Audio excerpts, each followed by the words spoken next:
It's my privilege and pleasure to introduce one and only Michael Piacente, managing partner of Hitch Partners. Michael really doesn't require introductions. Probably most of you know him very well, but for those who don't, um, Michael's been part of this CISO community for a very long time. He probably found jobs for some of you, and he might even find jobs for you going forward. Thank you for doing this. I really appreciate you. Thank you. Cool. I'm actually going to get my computer here because I'm going to cheat. I've had nothing but speeches all week. First of all, I wanted to call out Phil here because Phil's awesome. I get to go after him. Yeah, I got the honor of working with him at Etsy, but I also got the honor of meeting him as a dad and as a husband, and met his wife Jean. Pretty amazing family. So congratulations. And Affinia and the restaurant, thank you. And I mean, really, thank you. When I walked in here, see, yesterday, my kids said that I dressed like Mr. Rogers. So I was actually really impressed that they knew who Mr. Rogers were because they're both teenagers. And so yesterday I was like black t-shirt, jeans, and I wore my backpack, my RSA backpack with my RSA sweatshirt, but I had a black shirt on. And today I jumped on BART with this shirt on, and I roll in with my cool RSA black sweatshirt, and I was lintified when I walked in here. It was super embarrassing. So the team really, when I say thank you, you really helped me out. It was like I felt like a Formula One car pulling into a pit stop. Everyone was patting me and everything.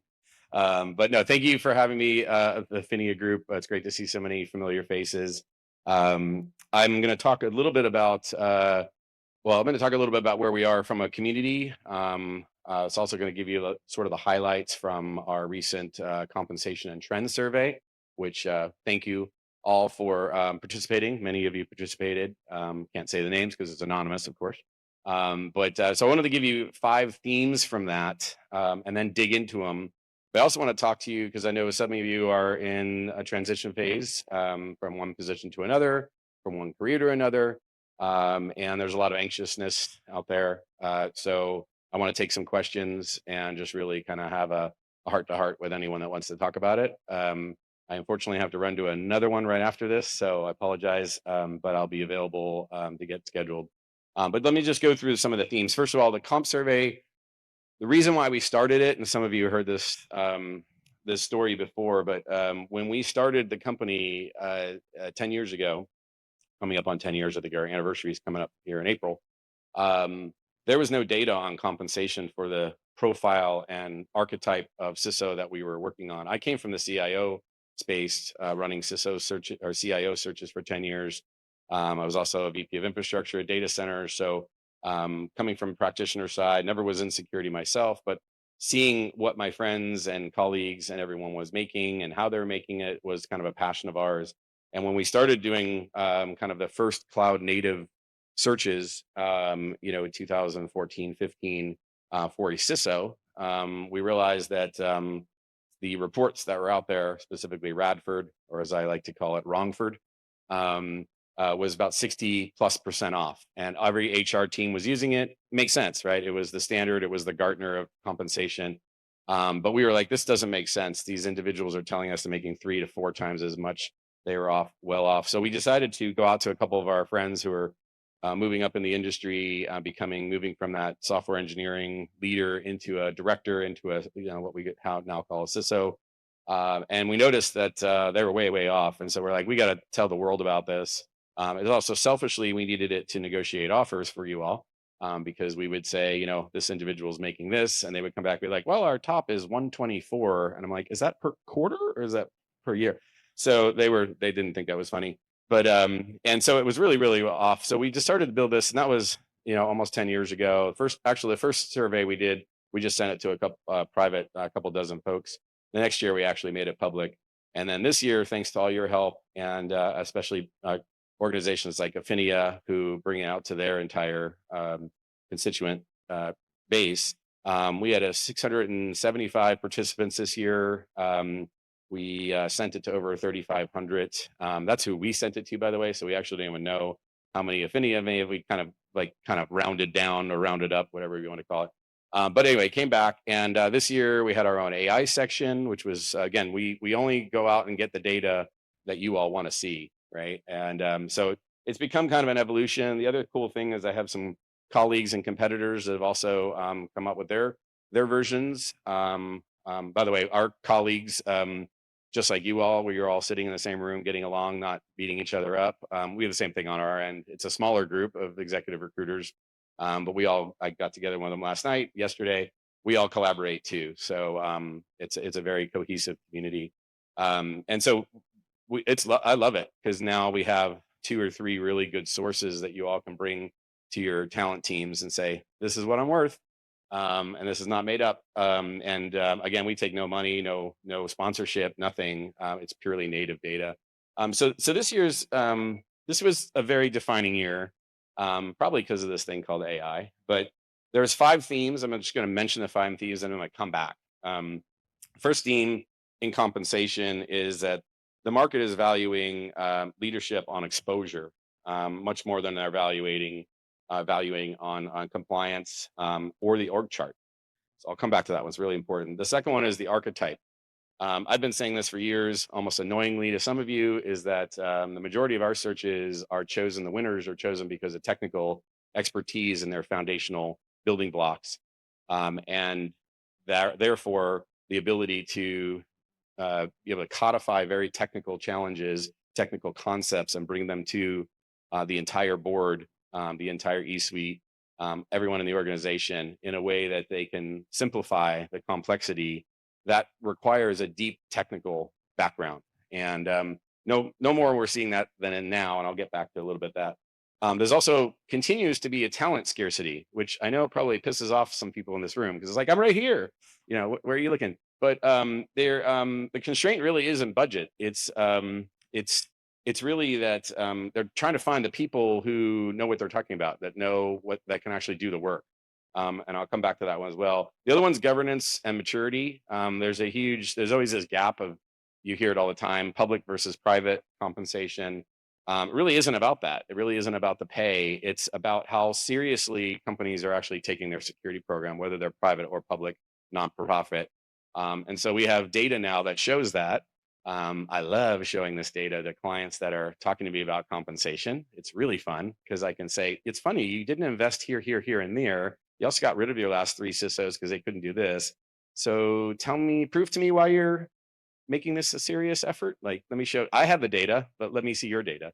And then the last one is probably the one that I'm spending the most time talking about here at RSA is this sort of generational rise of not that we haven't seen this before, because we certainly saw it with cloud native.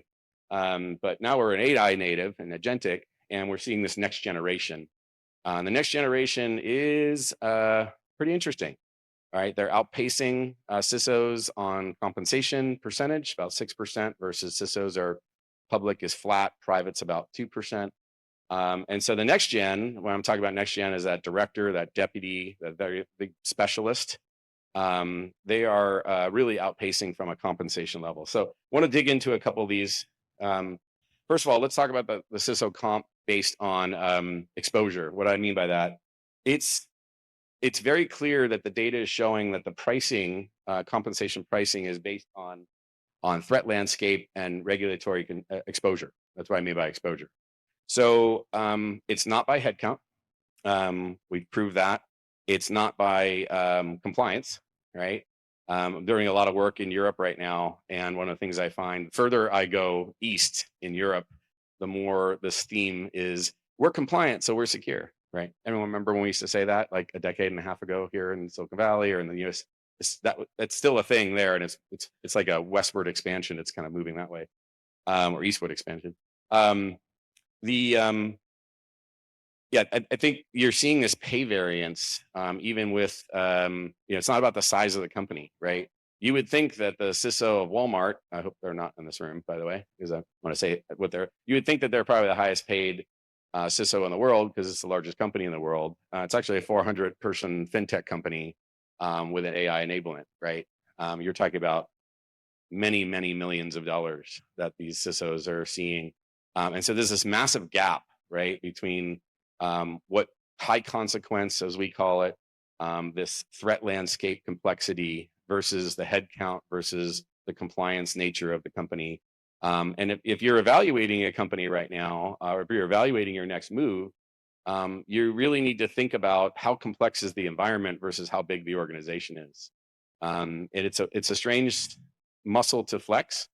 But I do think we have the data now, and we're showing that the more complex this information is, the higher the pay is, right? The more it demands. It's also very competitive. In general, public CISOs are at 814 in total comp. And this is all in the comp survey. And by the way, a survey I should have mentioned, it's on our homepage. Please don't text me and ask me to send it to you. Because I get like 40 of those a day. Can you send me the latest comp survey? I'm like, it's there on internet, it's on my website, it's on every LinkedIn post, and it's on my signature. So please just go get it. Yeah, so 814 for total comp on the public CISOs and 660 or 686 for private. That gap actually usually grows year over year. It hasn't really, that gap in private versus public really didn't grow. It's pretty flat this year if we looked at last year's numbers. So I thought that was pretty interesting. The maturity, organization maturity, I mentioned that one. Public CISOs 44 months average tenure, private companies 36 months average tenure. But the story that I really want to focus on is companies that are sub 500 employees. Anyone here a sub 500 employee? All right, cool. A couple of you. All right, you got 28 months. So, yeah. Yeah, before you die. Yeah, sorry. No, I've never wished that upon you. No, it's before they start looking at their next option or before you leave, right? It's almost a 2x difference between public and the sub. And so what's happening is you're seeing a lot of immature burns. I actually told this story at RSA boot camp on Sunday, if anyone was there, but we had a call about 2 months ago from a client, a potential client, who said, hey, we need a new CISO, and we were given your name through a couple deep people, and we'd love to talk to you. We're like, great, what's going on? I knew the company, by the way. This is all a ruse. This is all a setup that I had them going. And they said, I said, what's going on? They're like, well, our CISO came in 7 months ago. Our CISO is really having a struggle communicating with the board, really codifying that message. They haven't embedded themselves in the product and engineering teams. They're doing well with the HR teams and the sales teams somewhat, but we really haven't kind of activated security as an enabler of the business. All the buzzwords you always hear, right? And so I was listening, trying to pound the desk. And I said, that's interesting because I've been mentoring your CISO for the last 6 months. And he would say these things. He's tried to get himself into the board. In fact, I've connected him with multiple super high-end, luminary CISOs that have actually helped him and helped him on his board presentation. And you took that board presentation with 4 or 5 slides and you consolidated it, you, meaning the CTO that was on the phone, you took it to a consolidation effort and you didn't even invite him in the room to present it. You presented it for him and you missed all the nuance of what was really going on in the world. And he's like, oh, first he was still shocked at the fact that I was mentoring his CISO, by the way. So he's still getting over that. I said, also, we had this luminary CISOs help him with different methodologies on how to embed his self and his team into the product development teams and engineering teams, and all for naught, right? Been shut down. We don't want you in our meetings. We don't want your teams there. They're not valuable, blah, blah, blah, blah. Compliance side, you just basically asked them to focus on compliance and do all the third-party audits and to help them sell, right? He went from, you told him during the interview that you would have about 10% sales enablement, and he's basically doing 5 customer calls a week. And I said, so that actually after they looked at me and they're like, this guy's a total asshole, like bringing this stuff up. But after they did that, I said, what if we didn't help you hire your CISO? What if we actually just asked you to pay for not through us, but go pay directly a luminary CISO to go get this individual help? Because what you have here is about 90%, 95% of an amazing product, but he's not a finished product. And he was battlefield promoted into the position after you took the last one out into the back of the shed, right? So here you are calling me to do a redo. You're going to pay a lot of money. You're going to go through a very, very disruptive process. I said the way we do it, we come in, we interview your entire executive team, your entire interview team. It's an inside out job. It's not, I'm not taking a 45-minute discovery meeting, going away and throwing you a bunch of resumes. We are very, very intrusive the way we do our searches. And there's a reason, I won't get into it. But so the point of this is that there's a lot of immaturity in these smaller companies. And they're ready for this instant gratification. I blame social media. We all want instant gratification now. AI is not helping. If I need to know any knowledge in the world, I could just go get it. If I need to figure out where I go get, the 10 best CISOs in the world, and then put them on a chart, say, go get me those folks, you can go get it, right? Everything's available for you. But the immaturity is something that is really a real thing. And I feel terrible that a lot of you are in that situation. A lot of your friends are in that situation. It is the reality, and we need to kind of push back on that. The other piece I wanted to talk about was the technical piece. So this is the annoying piece I've always talked about is, and I've said this from day one when we started the company, if you do know application security at that point, and if you do know product level security, and you do know security engineering, you're going to be in a significantly greater advantage than if you came from an IT background and have not learned that. It's not, by the way, it's nothing, be clear, there's nothing wrong with the archetypes and the rise of every different, the beauty of the CISO community is that you all have different backgrounds. You all came from different places. You all have different educational backgrounds. It's actually the beauty of it. That's not like that in finance or any other, most other functions in the world. You're problem solver wherever you learned how to do that. But never more now is the technical attributes and the technical understanding important for job hunting. And here's the way I would try to describe it. So I spend a lot of time with Joe Sullivan. We tour a lot together, if you want to call it that. Basically road trips where we stop at Waffle Houses, our version of tours. And we're looking for a Waffle House in Germany, if anyone, because we're heading there in a few weeks, if anyone knows. Oh, by the way, where's the gentleman that's going to Japan? He heard he left the building. I was going to say, darn. I was going to say, Misha and I are looking to do one our dinners in Japan. So if F5, if they're still here, wants to fund that, we're your guys. So anyway, so Joe and I tour a lot. And one of the things that he and I get into this conversation around is he calls it the rise of runtime. Has anyone heard him say this? The runtime. And so what does that mean? So, and how does this translate into talent, leadership? Okay, so runtime, we're in a runtime environment, right? We've moved, we've moved from shift left to runtime. We've moved from chatbots to agentic, right? What does that mean? What does that actually mean when you're looking at security? It means that if there is a compromise or a hallucination, as we say, at the agentic level, it can get to the database, it can get to the cloud environment in milliseconds. That means that standard software technology cannot defend against it. You have to have agentic versus agentic. That's where we're defending these days. And that's not true in every business system. I understand we're not like fully, no one's fully agentic. But if you're getting attacked, you need to really understand what's going on at that layer, and to be able to describe that to your product teams and how they build, to your executive teams, your audit teams, be like, this is what's going on with the code. We have to do this in order to get this. So again, we used to call this yo-yoing. Everyone's heard me say that before, if you know me. It's being able to have a cohesive conversation at the top of the yo-yo. You let it go. At the bottom, that's the ICs. It comes back up. Somewhere in the middle, you're talking to finance or sales or whatever, and then back up to the board. We call it yo-yoing. The challenge that we have right now is never before have the lines been so blurred between the CISO's organization and the CTO's organization. Okay, the introduction of the Chief Information Product Security Officer is a real thing. I hate that title. It's way too many letters, but it's a real thing, right? And so having product security right now, or an understanding of it, you don't have to code. Like, I want to make sure everyone understands no one's asking you to learn how to code or when did you code. Those are actually really stupid questions when clients ask you that, or better yet, giving you a coding test. We will never work with a client that does that.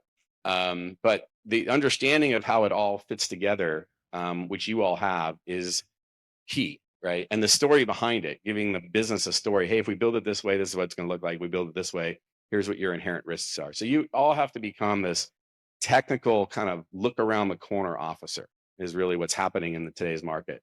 And I will say that on nearly 100% of our searches, if you don't have the product security baseline or cannot develop that, again, you may not have to have led a product security team or an AppSec team or a SecEng team, but you certainly need to know your material, and it can't be just a jumbled up bunch of buzzwords.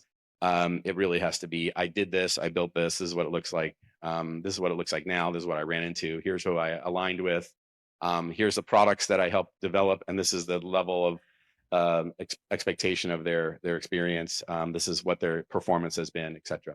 So that's really the big one I wanted to hone in on today, which is this this kind of need for product security excellence understanding. And I think from a compensation and survey perspective, that's kind of all I wanted to cover. And if anyone had any specific questions on that, I'm happy to. But I know one of the other things that Misha wanted me to speak about was the anxiousness of looking for a role. Either you or your friend maybe out there looking. If you have questions about that, I can certainly address it, but I wanted to make sure I was key on, we have a little bit of time to do Q&A and things about now. Does anyone have any questions? First of all, on the comp side, survey, I'm happy to address, but also about this other component of being anxious about a new role. Yes, sorry, and good speech earlier. That was a great job. Yeah. So I'm just curious because I'm a serial startup person, and what I've noticed is, it's laughable what you get paid after Series A, and so there's always a promise of Series B or Series C money, and I'm just wondering, would it be possible to differentiate on the next one a little bit more on which series? Because I think when you're Series A or Series B, it's much lower, and it's really hard to negotiate because all the benchmarks that they're using are not CISO based, and when they look at those numbers, they're like, well, that doesn't account for Series A or Series B, right? Like, so it's a huge argument, no matter what survey I take, and some of it's just like even their C-level people aren't making, more than what you're making. And a lot of what that is like sometimes it's like double of what they're making, right? And the argument is just wait, but it doesn't help. That is a good question. The only problem with it is it's not true. Only because it's not fully true. It is true in some people's situations, but in others, it's not true. We have a 37-person company with zero revenue in Series A. They've raised $2.5 billion. They're going to pay somewhere between $5 and $7 million for their CISO. Zero revenue, zero. And then we have a Series A company that we did a search on. They're actually raising their B. So to your point, they're going from A to B. Where they were going to be paying like $234K. And by the time they got done with the search, it was closer to $400K in cash base. They weren't paying a bonus. Because you're absolutely right. But then there always are outlier companies that are going to be, and there's a lot more of the outliers right now. Usually it was only like one or two. And now we have 5 or 6 searches going on where the Series A CISO is making well in excess of $1 million. 5 to 7 is, that's a whole other outlier. But yes, most of our searches are, by the way, our average search, it may have, where the comp survey is 844 and 669 or whatever it might be. Our average is 1.27 million per offer. By the way, we're on a flat fee. We don't get a percentage of that. So I don't want anyone to think, wow, this guy's making a lot of money. We charge the exact same amount for someone that's paying a $5 million CISO as with someone that's paying a $200,000 CISO. And that's the beauty of our model. But yeah, that's the problem, is you have such a variance in companies right now that the value of how they value security as a program is 40 to 60% variable. It's way off there. We have a kickoff meeting for a client today that's going through a merger where the merged company acquired the other company about the same size.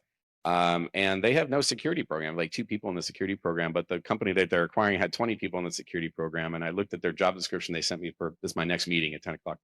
And there was nothing about security in there. So the first question I ask is like, okay, what are you actually willing to pay for someone that's a CISO? Because it doesn't look like there's no C and there's no O here, right? Like, where is the stuff? So that's going to be a fun conversation. And that's a client, by the way. That's not even a prospect, but no, but I think it's a good point. The short answer is we will try. But it's the same reason why we don't post what we place, because we're leaving 80% of the market out there of CISOs. We have 16,000 CISOs on our network, and realistically, we only get to activate between 1,500 and 2,000 a year, which sounds like a lot, right? Because I'm on the phone and talking to everyone, but that's such a fraction of what's actually out there and who we have relationships with. And so we're leaving 80+% of the CISO's compensation market out there. It's really tough to get the numbers. I'll tell you what I will do is if you ever need to be, and I offer this for anyone, I've done this hundreds of times. If you have an offer or you're trying to negotiate an offer and you just want data points of other companies in like situations and like growth plans, don't look at the comp survey. Just text me, email me, LinkedIn me, and we will get on the phone and I will give you 10, 15 examples. But if you look at the comp survey and you send it to your talent team, it's actually going to go against you. So that's what I would say. I probably should have said that at the beginning. So I was not the two of them. I was, trying to have a meaningful dialogue with them, but No. I find the younger they are, the more they're like, Well, and they definitely haven't hired a CISO before. So this is very new. They try to put it in the category of engineering or the software. It's not. This is a super nuanced environment. Like the CISO has more of a scope than any of those groups combined. Yeah, that's a whole other discussion. So I have a question here. Oh. Here, in Where? front of you. Oh, hey, Great. microphone. Hey, how are you? So my question is about when you do searches and you have a client that's looking for a CISO these days, how much do you hear about the requirement of knowing AI security, knowing AI agent security? Because what we're seeing is many CISOs are required to do that, but is it something that goes into the requirements these days? Absolutely. But just like in the beginning of cloud native, I'm a history major, I should probably tell you. So I look at everything historically. So in 2013, 2014, when cloud native, when AWS first came out in production environment, when their tools actually were a tool set, and we would get companies that would ask us for those first CISOs, they're like, we need 7 years of cloud native experience. I'm like, let me give you a history lesson. 2009 was the first time this thing was actually launched. 2010 was when the first bigger companies. So like, let's work backwards, right? So we have the same thing going on with AI right now. Everyone just is like, let's get it in. And a lot of it is just phantom, right? Most of these companies who ask that question have an AI governance model that is based on NIST and it looks pretty, but they haven't even implemented it yet, right? So our job is to tell the client that what they want, what they need, and what they're actually going to be able to attract are 3 different things. Right. My job is not to go sell them and throw a bunch of people out there. We are super contentious with our clients. We lose more. I would say we lose more, especially me. We lose more deals by arguing with companies who want us to pitch them and just say, send us all your search that or this or that and that. Tell us what you think the most important things. I'm like, no, why don't you tell me about your company first? I want to see if your story will actually sell. Right. I want to see if it sells.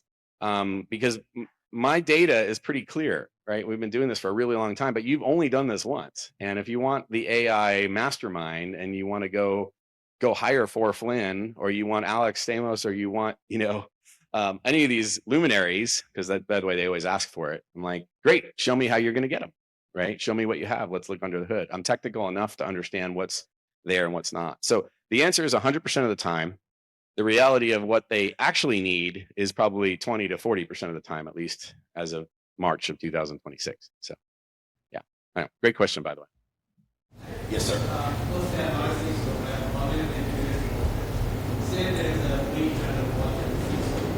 How easy or difficult is it to get rehired? Are there any stigma attached to it? I heard that you weren't a CISO. Congratulations on that. That's first and foremost. It used to be when we first started the business that you were like Typhoid Mary when you had they didn't want anyone to come near you. It's very much a interview question now. I would say that if you haven't been through some level of incident, doesn't have to be a full breach, and you weren't playing the role of incident commander, it's actually a disadvantage right now. So that leads to one of the other points I didn't mention, which is, anyone ever heard me talk about storytelling? Raise your hand if you heard me annoyingly talk. Okay, thank you. My message is getting through. I love it. Okay, so storytelling. We don't use resumes. We haven't used a resume in a decade. The reason why we don't use resumes is because it's fractured scavenger hunt, right? If I send you a resume to a client, or send a resume to a client, they're just like, Phil did this here, and he kind of did it here, and maybe did it there. He's not good enough. He's not technical enough. They don't understand context. They don't understand perspective. They perpetuate an idea in their mind, that this person has done a few of these things, but not all at the same time and not at a place of scale, right? And so that's not the story. That's not the story at all. It could very well be true, but the idea is that it's not all on the resume in one place in a nicely packaged.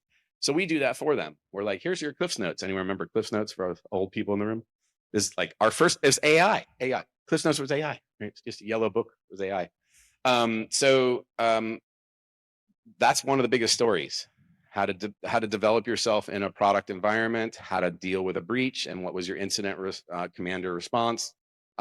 Everything. There's 5 more stories that I could tell you that you have to go get, but that's probably one of the biggest ones right now.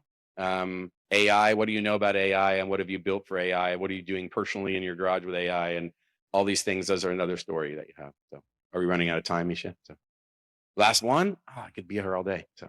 Good morning, Phil. This is Brad Pons. Hi. I'm the CISO for the Governor's Office of Land Use and Climate Innovation locally here in California. Thank you for everything you're doing. Thank you for what you're doing. Fascinating about the surveys that you're doing. I'm wondering specifically for the public sector, state and local governments, as far as compensation. Right now, we are working towards with CalHR to move IT and security outside of the division of administration. What are you doing with your surveying with specifically within security? Because we use classifications and there's a range of low to high. Right now, we know that we're not paid as much as the public sector and some other organizations throughout the nation, as well as in the private. Are you working with these HR services and governance and governing bodies to bring up our compensation? That's a great question. The answer is not yet. We would love to. I don't think we've had the olive branch, or maybe we need to extend the olive branch.